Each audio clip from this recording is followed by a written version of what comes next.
하이. 좋은 목요일입니다. 오늘은 첫째 온니가 계약하는 날이어서 좀 오전 시간이 분주했는데요. 옆에 사탕 먹고 있는 라에게는 아침 6시부터 일어나가지고 배고프다고 밥 달라고 하고 있고, 오늘 또 아침에 일을 가야 하는 아내는 이제 일찍 일어나서 준비하고 온니 식사 준비도 하고, 또 저도 일어나서 온니 학교 갈 수 있도록 준비하고 이렇게 시간을 보냈어요. 7시 20분에 다 같이 차를 타고 떠났습니다. 아내도 카페 앞에 내려주고, 그리고 온니도 학교 앞에 내려줬어요. 아내 직장 가는 길도 한번 잘못 들었고, 온니 학교도 그냥 차에서 내려주면 되는 줄 알았는데 그 파킹하고 오늘은 또 그렇게 입구에 내려줘야 했더라고요. 그리고 라이가 아침도 먹고 너무 시간이 오래돼서 잘 것 같아서 차에서 한숨 재워서 들어와서 눕혀놓고 커피 한 잔 내려놓고 말씀 묵상을 하고 원고를 준비하기 시작하니까 9시가 되더라고요. 평소보다 온니가 계약하는 날이어서 조금 바쁘게 살았는데요. 개척교회 목사의 오전 9시까지의 삶의 모습이었습니다. 여러분, 오늘 함께 묵상하셔야 할 예레미야 17장에 나오는 선지자의 하루는 어땠을까요? 오늘 하나님께서 예레미야에게 말씀하시는데 예루살렘으로 들어오는 모든 문 앞에 가서 하나님의 말씀을 전하라고 하십니다. 지금도 그렇지만 그 당시 예루살렘에 8개의 문이 있었거든요. 그러니까 아침에 일어나서 예레미야가 나갈 준비한 다음에 오늘은 이쪽 문, 내일은 저쪽 문 이렇게 전했거나, 아니면 오전에는 여기서 전하고 오후에는 저기서 전하고 아마 이렇게 말씀을 전했겠죠. 아마 많은 사람들이 무시하면서 지나갔을 거라고 생각하고요. 그리고 어쩌면 몇몇 사람들은 막 뭐라고 했을지도 모르겠어요. 너 뭔데 여기서 뭐라고 하는 거냐, 막 논쟁이 있고 다툼이 있었을 것도 같단 말이죠. 그러니까 그 삶이 분주했고 바빴고 쉽지 않은 그런 삶이었을 거예요. 지금도 시온마트나 H마트 가면 이렇게 복음을 선포하시는 분들이 가끔 계시잖아요. 아마 예레미야도 이 당시 그렇게 8개의 문을 돌아다니면서 하나님이 주신 말씀을 선포했기 때문에 아마 목도 아팠을 거예요. 그러면 이 예레미야가 선포하고 있는 메시지는 무엇에 관한 걸까요? 예레미야는 안식일에 관한 것을 선포하고 있습니다. 안식일 날 삼가서 짐을 들고 예루살렘 이 문으로 들어오지 말라는 거예요. 그러니까 거룩하게 안식일을 지키라고 말하고 있습니다.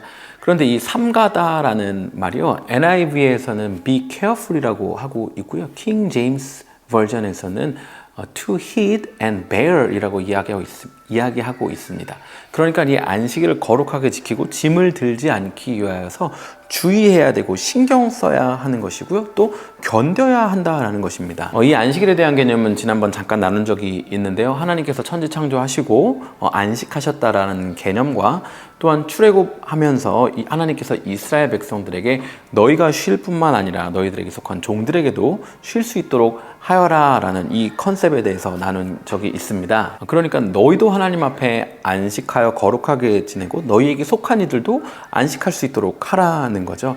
제가 이전에 섬겼던 교회 담임 목사님 중에 한 분이요, 자신은 왜 안식년이 필요한지 모르겠다는 거예요. 사역자들이 번아웃이 온다, 힘들다, 이런 거 이해 못한다라는 거예요. 그러면서 안식년 없이 막 달리시는 거예요.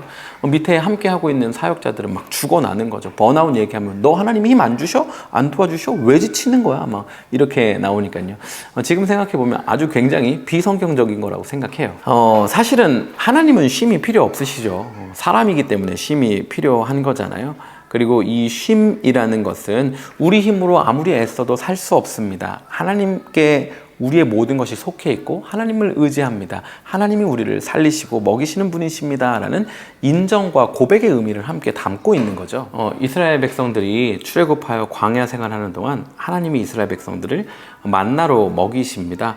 그런데 이 만나가 재미난 것이 있는데, 그날 먹을 만큼만 거둘 수 있었어요. 좀 더 많이 거두면 다음날 벌레가 생기게 됩니다. 그런데 또 재미난 건요, 6번째 날은요 2배를 거둬도 됐어요. 먹고 남겨둬도 다음날 벌레가 생기지 않았습니다. 왜요? 7째 날은 안식하는 안식일이었기 때문에 만나가 내리지 않았기 때문이죠. 출애굽기 16장에서는요 안식일 날 만나 거두러 간 사람들이 있었다고 이야기하거든요. 아마 더 먹고 싶고 더 갖고 싶은 욕심이 있었을 수 있고, 또 6째 날 2배를 거두라는 하나님 말씀을 순종하지 않아서 어쩌면 안식일 날 먹을 음식이 없었기 때문일지도 모르겠어요.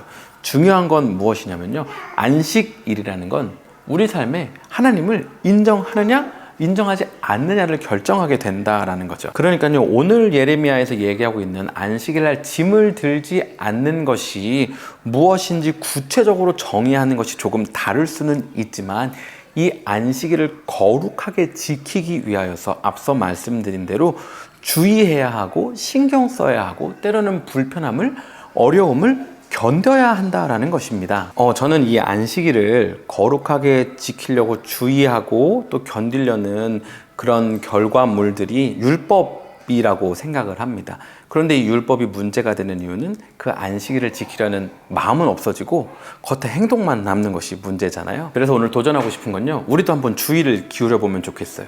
안식일을 거룩하게 지키는 것? 그거 나에게 뭘까? 한번 생각해 보는 거죠. 쇼핑 안 하기, TV 안 보기, 밥 밖에서 안 사 먹기, 뭐 이와 같은 외적인 것들도 굉장히 중요할 수 있는데요, 우리 마음을 한번 돌아보면 좋겠어요. 우리 마음이 온전하게 하나님께 구별되어 거룩하게 지킬 수 있는 것들은 무엇이 있는지, 그리고 내가 그렇게 하지 못했던 것들은 무엇이 있는지 한번 생각해 보면 좋겠습니다. 여러분, 우리가 왜 안식일을 지켜야 하냐면요, 오늘 말씀을 보시면 알겠지만 안식일을 거룩하여 지키면 이스라엘이 살 거래요. 근데 안식일을 거룩하여 지키지 않으면 이스라엘이 죽는다라는 거예요. 그러니까 저와 여러분이 오늘 안식일을 어떻게 조심하게 주의하며 거룩하게 구별하여 지킬 것인가 고민하고 그렇게 하면요, 우리 가정이 사는 거예요. 우리 교회가 사는 거예요. 우리 직장이 사는 거예요. 달라스가 캐롤튼이, 미국이, 대한민국이 사는 거예요. 저와 여러분이 오늘 하루 사는 동안 어떻게 거룩하게 안식일을 지킬 것인가에 대해서 고민하고 그대로 도전하고 살아내는 그것 때문에 말이죠. 여러분, 이 정도 이유라면 우리가 조금 견디고 주의하는 거 충분히 가치 있을 거라고 생각합니다. 오늘 하루 기도하는 마음으로 살면서 어떻게 하면 안식일을 거룩하게 지킬 수 있을까 고민하고, 또 하나님이 깨닫게 해주시는 것 있다면 용기 내어 도전하는 우리가 되기를 간절히 소원합니다. 그렇게 할 우리를 응원하며 오늘도 샬롬입니다.